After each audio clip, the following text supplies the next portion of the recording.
Bonjour à tous, donc merci beaucoup pour l'invitation et du coup je me suis un peu creusé la tête moi quand j'ai eu ce sujet parce que je me suis dit c'est quand même pas évident de parler de corriger la dysfonction motrice en neuroorthopédie sans savoir finalement, c'est toujours le même souci à bien diagnostiquer la bonne indication pour le bon patient et finalement quand on parle avec des gens qui ont l'habitude de faire la neuroorthopédie c'est toujours la même chose qui revient, c'est oui déjà faut-il avoir la bonne indication pour pouvoir proposer le bon traitement et que le patient soit content. Donc, je voulais revenir avec vous sur qu'est-ce qu'on entend par dysfonction motrice au départ et s'arrêter un petit peu sur ça pour qu'on se mette tous d'accord. Donc, l'atteinte du système nerveux central, ça peut être l'atteinte du premier motoneurone, vous en avez déjà parlé sur ces 2 journées, avec cet problème de balance entre, d'un côté, l'hyperactivité des muscles agonistes et de l'autre, l'hypoactivité des muscles antagonistes, pour faire grossièrement. Et puis il y a aussi donc cette fameuse atteinte des noyaux gris centraux avec des mouvements anormaux qui parfois ressemblent un petit peu à l'hypertonie musculaire de l'atteinte du premier motoneurone. Et puis vient aussi se greffer à ça plutôt des problématiques de déformation liées à l'avancée dans l'âge avec ce qu'on appelle l'hypertonie déformante acquise. Donc, quand on regarde un peu plus précisément sur l'atteinte du premier motoneurone, ce que Jean-Michel Graciès a très bien développé ces dernières années, le concept de parésie spastique, et qui résume bien ce qui vient aussi d'être évoqué par Franco Moltani, c'est-à-dire cette parésie, donc faiblesse musculaire qui apparaît direct après l'atteinte du système nerveux central, vient se greffer à ça très très rapidement des changements de la structure musculaire avec une immobilisation en plus des muscles dans une position extrêmement courte qui amène à des contractures et parallèlement à ça vient s'installer un peu plus progressivement un réarrangement neurologique avec l'apparition d'une hyperactivité musculaire qui se décline donc sous différentes formes, on le verra, et cette hyperactivité qui entretient la modification de la structure musculaire et cette modification de structure musculaire qui aggrave cette hyperactivité musculaire avec un cercle vicieux. Et donc là, on va voir rapidement ces différents types d'hyperactivité musculaire qui parfois nous posent souci en termes d'analyse et de savoir comment on peut y répondre avec des traitements. Donc le premier, c'est la spasticité, tout simple. Souvent, on dit spasticité un peu pour tous ces mouvements-là, alors que ça a une définition assez précise. Finalement, c'est l'augmentation des réponses vitesse dépendante à un étirement phasique, donc qui est un étirement rapide, qui est détecté et mesuré au repos, et qui n'est pas tout à fait la même chose que la dystonie spastique qui est ici, qui est une contraction musculaire permanente au repos, en l'absence de tout étirement phasique, contrairement à la spasticité, ou d'efforts volontaires. Mais par contre, c'est sensible à l'étirement passif, tonique, donc on maintient au cours du temps. Un des moyens de le diagnostiquer si on est un peu gêné, c'est le MG au repos qui constate une activité musculaire. Ensuite, il y a d'autres types d'hyperactivité musculaire des muscles agonistes, notamment les co-contractions spastiques. C'est les fameux mouvements où l'agoniste veut faire un mouvement. Donc là, je vous prenais l'exemple de l'extension de coude. L'extension de cou chez ce patient la vidéo passe pas, tant pis, donc il étend le coude et en même temps où il étend son coude, il y a les fléchisseurs de coude qui résistent et donc on peut avoir donc ces phénomènes de co-contraction. Dans les cas très sévères, on a parfois même une inversion du mouvement. C'est notamment quand on demande au patient de plier le genou, au lieu de plier, il étend avec une hypertonie considérable du quadriceps. Une façon de l'évaluer là également si on est gêné, c'est le MG détection. Et enfin, qui ressemble aux co-contractions dont on vient de parler, c'est les contractions extrasegmentaires avec ces syncinésies, où on demande aux patients là de marcher en l'occurrence, mais ça peut être lors du rire, lors du bâillement, notamment chez les patients paralysés cérébraux, avec des mouvements associés là, du membre supérieur en l'occurrence. Voilà. Et donc, parallèlement à ça, on a parallèlement à ça, on a donc l'hypoactivité ou la faiblesse des muscles antagonistes qui peut être masquée, notamment par l'hyperactivité des muscles agonistes, on vient d'en parler, les contractures des tissus mous. Donc ce qu'on entend par contracture, c'est les muscles, les tendons qui sont raccourcis, donc c'est un problème de longueur, mais c'est aussi l'articulation, il ne faut pas oublier ça, c'est-à-dire la capsule articulaire, voire des arthropathies qui ont été développées dans les déformations chroniques. Aussi un manque de sélectivité et de coordination des mouvements, ou bien les fameux mouvements anormaux. Donc pourquoi c'est important de savoir ça? Parce que quand on va traiter donc, les agonistes, on risque d'avoir des surprises avec ces antagonistes, donc mieux vaut le savoir avant les traitements. On passe maintenant aux mouvements anormaux et notamment cette fameuse dystonie liées aux mouvements anormaux qui sont donc l'atteinte des noyaux de la base ou des voies entre le cortex et les ganglions de la base avec ces mouvements involontaires qui fluctuent dans le temps et en général quand un chirurgien de neuro-orthopédie voit un de ses patients rentrer dans la salle, il fuit, ou alors il n'ouvre pas la porte. Mais c'est pour dire que c'est des mouvements qui sont extrêmement dangereux, en tout cas à prendre en charge par des thérapeutiques définitives, et je pense notamment à la chirurgie de neuro-orthopédie, là aussi avec des résultats qui peuvent être extrêmement décevants. Donc bien déceler ces mouvements anormaux qui ne sont pas toujours évidents. Et enfin, je finis avec l'hypertonie déformante acquise, qui est bien connue des médecins de rééducation et des gériatres, qui a une définition maintenant assez stricte depuis 10 ans sur ces déformations articulaires qui sont liées à quelle qu'en soit la cause d'ailleurs, qui sont responsables d'une difficulté à la mobilisation passive d'une articulation qui entraîne, c'est important, c'est la gêne fonctionnelle ou un inconfort ou bien une limitation d'activité. Ça, c'est la notion nouvelle de cette définition qui n'existait pas avant. Vous voyez que ça représente quand même 22% des personnes âgées institutionnalisées et plus les personnes âgées ont une dépendance élevée et plus ils ont des déformations orthopédiques en lien avec cet HDA. Ça peut être une, mais aussi plusieurs articulations intéressées par ces déformations. Voilà, donc une fois qu'on a reconnu et caractérisé l'origine de ces déformations neuro-orthopédiques sur le plan neurologique, que ça soit hypertonie, faiblesse ou rétraction, il faut savoir maintenant, est-ce que c'est gênant, est-ce que ça gêne le patient dans la vie tous les jours ou pas? Ça peut absolument pas les gêner, on peut rester comme ça, il n'y a aucun problème. Donc nous, thérapeutes, on va essayer de les évaluer pour comprendre la gêne. Alors ça peut être exprimé par le patient, ça peut être exprimé par l'entourage, des douleurs, de la macération, des difficultés à l'habillage, parce que c'est de là que va découler notre traitement. Et une fois de plus, je ne pouvais pas vous parler des traitements sans vous parler des objectifs de ces traitements qui doivent être, vous savez, mesurables, atteignables. Et je vous reprends l'exemple ici de l'hypertonie déformante acquise avec des patients parfois qui ont les mêmes présentations, c'est-à-dire coude au corps, coude fléchi, main fermée, mais en fait il y a un patient, ça va lui poser des problèmes de douleur, un autre ça va lui poser des problèmes pour s'habiller, un autre ça va être de la macération. Donc une fois de plus, c'est pas parce qu'on a une déformation qu'on va appliquer bêtement un schéma soit d'injection de toxines, soit un traitement. Donc on se pose la question de savoir pourquoi c'est gênant. Parfois, donc maintenant on cède de plus en plus, notamment en rééducation avec l'AGAS qui nous dit l'objectif ça va être ça, voilà. Et puis on peut peut-être faire mieux. En tout cas, on n'a pas le droit de faire moins bien, ça c'est sûr. Donc une fois de plus, un objectif atteignable.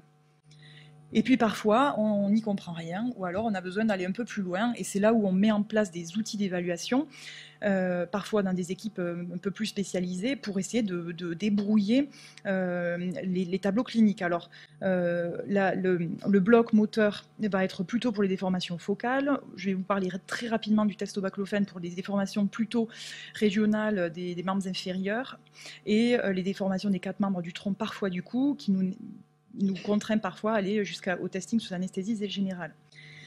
Donc pour commencer avec les blocs moteurs, je vais passer un peu rapidement, mais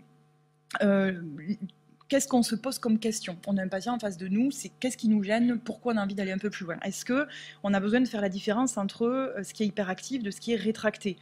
Ça, c'est une première question qu'on peut se poser. On peut parfois faire des blocs moteurs sélectifs, itératifs, pour comprendre quel muscle est impliqué dans la déformation. Parfois, on peut aussi faire des blocs intramusculaires pour essayer de voir s'il n'y a pas un muscle qui déclenche, notamment dans les dystonies, mouvements anormaux neurologiques, des mouvements un peu plus globaux. Donc ça, c'est un outil très intéressant. On peut avoir aussi des blocs pour essayer de démasquer les antagonistes. Alors, je vous ai parlé de faiblesse. Parfois, ils ne sont pas faibles. Parfois, ils sont eux aussi hypertoniques. En fait, on se retrouve comme chez ce patient, avoir allongé un tendon d'Achille, alors que le patient avait un tibial antérieur et des extenseurs d'orteils extrêmement toniques. Alors, vous voyez, le patient, il n'est plus en équin, mais il est en talus. Et autant vous dire qu'on marche moins bien en talus qu'en équin. Donc, patient pas content, chirurgien, équipe de rééducation pas contente, et ça se comprend. Donc voilà, on essaye d'évaluer tout ça au mieux. Et puis, quel serait un futur traitement? Donc on parle également des déformations utiles. Vous voyez cette jeune fille qui marche en équin, mais en fait équin utile parce qu'elle a des déficits, des fléchisseurs de hanches. Si cette jeune fille, vous lui allongez les tendons d'Achille, vous lui faites une neurotomie du solaire, c'est possible que derrière elle ne puisse plus marcher aussi bien qu'elle le fait actuellement. Problème aussi beaucoup dans les membres supérieurs fonctionnels où on essaye d'aller vraiment très loin pour essayer d'être sûr de ne pas détériorer un patient quand il y a la fonction. Et puis parfois, on peut utiliser des anesthésiants qui ont une longue durée d'action, notamment la ropivacaïne, quand on veut évaluer une hypertonie, notamment dans l'exercice du sport. Ça, c'est quelque chose qu'on fait de plus en plus. Voilà pour les blocs. Je voulais vous parler rapidement du test au baclofen. Je parle bien de test, non pas dans la suite d'une implantation de pompe nécessairement chez un patient blessé médulaire classique, plutôt à visée de test quand on a une déformation régionale. On en a parlé à midi avec une collègue et ça, je me suis dit finalement c'est pas mal de reprendre ces notions. C'est une fois de plus quelle est la question qu'on se pose. Si on a une hypertonie régionale des membres inférieurs et qu'on se pose la question d'une rétraction, il ne faut pas hésiter à mettre une bonne dose d'emblée, par exemple 5 microgrammes chez un patient de gabarit à peu près classique, 70-80 kg, pour avoir une réponse à la question qu'on se pose. Est-ce que c'est hypertonique ou est-ce que c'est rétracté? Chez le patient qui marchand, qui fait ses transferts, c'est un peu différent. On a des doses moins importantes. On peut se poser aussi la question de faire la part des choses entre hypertonie et dystonie. Chez des patients notamment cérébrolésés, on pense aux scléroses en plaques, on pense aux patients paralysés cérébraux également, ou les patients qui ont des problématiques neurologiques cérébrales, chez qui on est toujours gêné pour ces implantations de pompe. Donc l'hypertonie répond très bien au baclofen intrathecal, la dystonie non. Donc ça permet également de répondre à cette question-là. Et puis après, d'avoir un résultat d'un futur traitement. Je vous ai parlé de la fonction et éventuellement une longue durée d'action si on met en place un cathéter sur plusieurs jours. Et enfin, le test sous anesthésie générale. Alors nous, on a le confort d'être dans une équipe de chirurgie avec des anesthésistes pour qui ça ne pose aucun problème. C'est pas aussi facile à organiser dans d'autres structures. Et là, on répond de façon définitive à savoir est-ce que c'est hypertonique ou est-ce que c'est rétracté. On endort le patient, on le sédate simplement, ça dure quelques minutes et on a la réponse à la question pour pouvoir derrière avoir un diagnostic et embrayer sur des traitements. Donc maintenant qu'on a vu tout ça, c'est comment corriger. Alors, on a déjà évoqué plein de choses, mais gardez à l'esprit qu'il y a la faiblesse qu'on peut corriger, il y a les contractures qu'on peut corriger et il y a l'hyperactivité musculaire qu'on peut corriger. Quand on parle de la parésie spastique, après il y a l'HDA et les dystonies que j'ai classées HDA plutôt dans les contractures, dystonie plutôt en parallèle de l'hyperactivité musculaire. Et souvent, c'est des traitements combinés, évidemment, parce qu'on on a des patients qui ne sont souvent pas que hypertoniques ou pas que rétractés. Et donc, une des premières choses qui est nouvelle, mais en fait qui s'inscrit dans le temps et dont on est de plus en plus persuadé, c'est l'approche multimodale, c'est-à-dire on ne fait pas que de la toxine, le patient rentre chez lui et puis on verra bien ce qui se passe. En fait, on fait de base un peu de toxine, un peu d'étirement et d'auto-exercice, c'est encore mieux, un peu d'activité physique, c'est ce que vient de dire Franco Molteni, et on agit sur tous les paramètres de façon simultanée, de façon combinée. Alors c'est spécifique à chaque patient, évidemment, en fonction membre-inf de là où on en est dans la rééducation, et le but c'est d'améliorer de façon globale le patient et d'avoir un traitement, vraiment un package de traitement pour améliorer l'aspect global. Et après viennent se greffer par-dessus les thérapies adjuvantes, c'est-à-dire là, en l'occurrence, pour cet type d'hypertonie, je suis un peu bloquée avec le traitement de base, on va y mettre en plus des plats successifs ou en plus de l'électrostimulation de façon un peu plus intensive pendant un moment donné, et ça vient renforcer le traitement principal. Donc, maintenant, quand on regarde ce qu'il y a de nouveau, un peu quand on parle de parésie, donc les transferts tendineux, c'est assez ancien, maintenant on sait que ça marche bien dans certaines indications. Dont je devais vous parler, c'est les transferts nerveux, et notamment, transferts nerveux, on va chercher, donc là c'est une équipe française qui commence simplement à voir la faisabilité d'aller prendre des branches uniradiales pour le brachioradial qui est spastique, et d'aller le brancher sur les extrémités l'extenseur des doigts qui est déficitaire. Donc, il commence en termes de faisabilité, parce qu'il faut penser longueur du nerf, il faut penser sur quelle branche on fait les branchements. Donc, tout ça, c'est des aspects techniques, mais en fait, avant d'aller faire ça sur un patient, on voit la faisabilité. Donc, ça commence à se faire, et notamment une équipe chinoise qui, eux, font, chez des patients hémiplégiques droits et aphasiques, vont prendre la racine C7 du côté sain et viennent la brancher sur la racine C7 du côté spastique, enfin du côté déficitaire. Et ils ont fait ça sur une vingtaine de patients et des résultats intéressants. Alors après, ils disent que ça soigne aussi l'aphasie, je suis moins convaincue, mais bon, pourquoi pas. Et en tout cas, c'est des choses qui commencent à se faire et à la phase précoce. Donc, à suivre. Ensuite, quand on regarde les contractures, alors ce qu'on appelle nous plutôt les rétractions, les allongements tendineux, il y en a de toutes sortes, ciel ouvert, percutané, intramusculaire, en Z, bon, il y en a plein de sortes, en fonction de la longueur qu'on veut récupérer au niveau de la rétraction et la gravité de la rétraction. Là, je vous montre un exemple d'HDA avec la main fermée qui pose énormément de problèmes, notamment chez les patients âgés en institution, avec des douleurs d'émacération. Donc, vous voyez, cette patiente, on fait ça alors, pour plus de confort sous sédation au bloc opératoire, mais ça peut tout à fait se faire sous anesthésie locale, notamment chez les patients voilà, qui ont pas, pour lequel il y a des contre-indications à l'anesthésie. Et la nouveauté, c'est que il y a en France cette année des équipes mobiles de neuroorthopédie, l'unité autonome, qui va se balader dans les structures, dans les lieux de vie des patients, notamment en EHPAD ou dans les maisons d'accueil spécialisées, et qui vont réaliser de la prévention, déjà dans les équipes soignantes des EHPAD, et des gestes de ténotomie percutanée à minima pour répondre à une question, un traitement, et on libère le patient de sa douleur, de sa macération et de voilà. Et je voulais finir avec les actions sur l'hyperactivité musculaire. Alors la neurotomie hypersélective et la cryoneurotomie entre autres. La neurotomie hypersélective, pour ceux qui sont moins familiarisés avec ça, je vous ai mis le petit schéma en haut à droite, c'est le principe d'aller au bout du nerf moteur, avec le gros avantage qui est de garder, de supprimer l'hypertonie, parce que c'est quand même ça qu'on veut, réduire l'hypertonie de façon uniforme dans le muscle, puisqu'on va prendre le bout de toutes les petites branches motrices qui vont au muscle, et sans perte de force par rapport à des neurotomies qui sont plus proximales, notamment tronculaires. Alors évidemment, pas de problème de sensibilité à ce niveau-là non plus. Donc on coupe les deux fascicules sur 3 à l'entrée du nerf dans le muscle.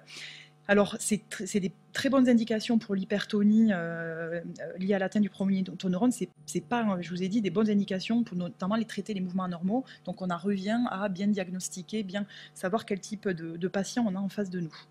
Donc ça, maintenant, c'est bien validé. Et ça se fait notamment au moment des gestes d'allongement tendineux. Donc, c'est des traitements même combinés. Voilà, et je finis avec la cryoneurotomie, qui est une technique mini-invasive qui est assez intéressante, qui se fait donc au contact du nerf sous repérage échographique et électrostimulation. Vous voyez cette petite boule de glace qui fait 1 cm de diamètre environ et qui va endommager le nerf de façon réversible. Donc on a une perte de la gaine de myéline au niveau où le nerf est endommagé, puis on a une dégénérescence valérienne, mais on garde le squelette du nerf intact, ce qui donne l'opportunité au nerf de repousser, et ce qui fait que ce traitement reste un traitement qui est quand même transitoire, qui dure a priori plusieurs mois. On ne sait pas encore tout à fait combien de temps ça dure, mais plusieurs mois, avec donc une technique mini-invasive, je vous l'ai dit, anesthésie locale, des résultats immédiats, comme le bloc moteur. D'ailleurs, on le fait uniquement lorsque le bloc moteur a validé l'effet que le patient voulait obtenir. Et c'est un autre outil, pourquoi pas, qui pourrait être intéressant pour traiter l'hypertonie musculaire. Une bonne alternative peut-être au phénol pour commencer. Peut-être à la toxine pour des patients qui ont des doses de toxines trop importantes pour lesquelles on va faire des épargnes de doses, ou des contre-indications à la toxine, notamment après pseudomotulisme. Voilà, et puis peut-être une alternative à la neurotomie en amont des neurotomies avec des traitements réversibles, et puis les patients qui ne veulent pas de cicatrices ou des choses comme ça. Voilà, et puis on a l'impression, c'est pas encore montré, mais quand on en parle notamment avec Paul Winston qui en fait beaucoup au Canada, que ça marche peut-être moins bien sur la dystonie famille des mouvements anormaux ou la dystonie spastique, ce qui reste encore à évaluer. Donc, c'est une technique qui est pourquoi pas intéressante, mais pas de protocole établi. Donc, il y a un PHRC qui va démarrer en France prochainement pour une étude contrôlée randomisée qui va nous donner un peu plus de preuves sur cette technique. Nécessité des compétences en échographie, c'est sûr, notamment quand on veut faire de l'hypersélectif. Et les complications, est-ce qu'il y a des douleurs neuropathiques? Visiblement, Paul Winson n'en a pas énormément. Il faut voir, et puis les vaisseaux adjacents, et vous avez vu la taille de cette boule de glace, quand même, on se dit que les vaisseaux à côté, on ne sait pas trop comment ils se comportent. Donc, des traitements intéressants, mais qu'il va falloir combiner aux problèmes qu'on a en face de soi. Donc, en résumé, de façon très simple et très synthétique, c'est important de petit 1 savoir reconnaître et caractériser l'origine de vos déformations orthopédiques, sinon vous ne pouvez pas raisonner. Pourquoi on traite? Pas pour rien, ça c'est sûr, ce sont des traitements symptomatiques, on a obligation d'améliorer les patients, mais surtout pas de les détériorer, et savoir comment on le traite, sachant que ça peut être des traitements combinés, et une approche multimodale comme on l'a évoqué, et puis l'importance du réseau, c'est-à-dire que souvent on ne fait pas tout seul dans son coin, on se met en contact avec des collègues, on a les chirurgiens, les anesthésistes, on a les médecins de la douleur, on a tout ce petit monde qui gravite autour du patient, le but étant d'avoir la bonne indication pour le bon patient au bon moment, pour avoir un objectif atteint et une satisfaction à la fois des docteurs, mais aussi surtout du patient. Voilà, merci beaucoup.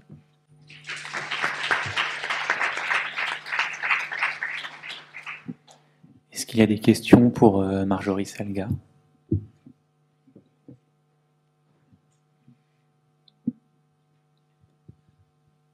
Est-ce qu'on a des données de littérature solide pour la lésion générée par la cryonotomie? On sait exactement, il y a eu des études animales qui ont montré l'impact de la cryonotomie Alors, oui, sur le nerf? Oui, il y en a, puisque c'est déjà bien connu des médecins de la douleur qui font ça chez les douloureux chroniques. Donc, on sait que c'est un axonote, vous ne voyez plus, mais axonote métis. Donc, c'est une lésion uniquement de la myéline avec cette dégénérescence valérienne, c'est tout. Et que tout le squelette du nerf reste intact. Donc ça, on sait les lésions que ça fait, oui. Mais l'axone en aval dégénère aussi. Oui, dégénère aussi, ça. Oui, tout à fait. Ça dégénère aussi, et après, l'animal, c'est un bon modèle pour répondre à ce type de questions, mais chez l'humain, le nerf étant un peu plus gros, il faut aborder le nerf sous 2 angles différents, selon les protocoles qui sont déjà utilisés pour la douleur, et on se dit que avec 2 abords, on n'est pas sûr de reproduire l'intégralité de cette lésion. Voilà, donc c'est la limite du modèle animal. Ouais. Il y a des études cadavériques qui sont en cours aussi. D'autres questions? J'en ai une toute petite aussi, peut-être qui fait suite, pas tant sur la lésion induite sur le nerf, mais avec la cryoneurotomie.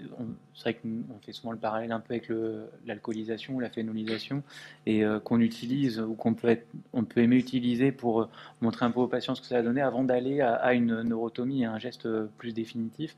Sachant que les chirurgiens font la tête dès qu'on a phénolisé plus d'une fois parce que les tissus autour sont remaniés et que la voie d'abord et la précision de la neurotomie est moindre. Est-ce que ça, alors peut-être pas nous qui avons moins cette expérience, mais les Canadiens, notamment, tu parlais de Paul Winston, est-ce que lui, il a, dans le dialogue avec les chirurgiens qui vont faire des neurotomies, après peut-être une meilleure expérience par rapport au phénol répété, notamment pour la facilité du geste après? Oui, c'est une bonne question. C'est vrai que par son aspect vraiment très local, la cryoneurotomie n'entraîne a priori pas autant de dommages tissulaires que le fait le phénol par son activité liquide. Donc, c'est moins limitant, a priori, pour ces patients-là d'avoir une neurotomie. Et d'ailleurs, l'étude, le PHRC qui arrive là en France, sera cryoneurotomie versus neurotomie sélective, et les patients qui n'ont pas été satisfaits avec cryoneurotomie auront possibilité d'avoir une neurotomie derrière. Donc c'est pas limitant a priori pour les chirurgiens derrière. Ce qui est intéressant, c'est qu'on pourra d'ailleurs avoir le retour du chirurgien quand il aura fait la neurotomie après une cryo ou plusieurs cryoneurotomies. Merci.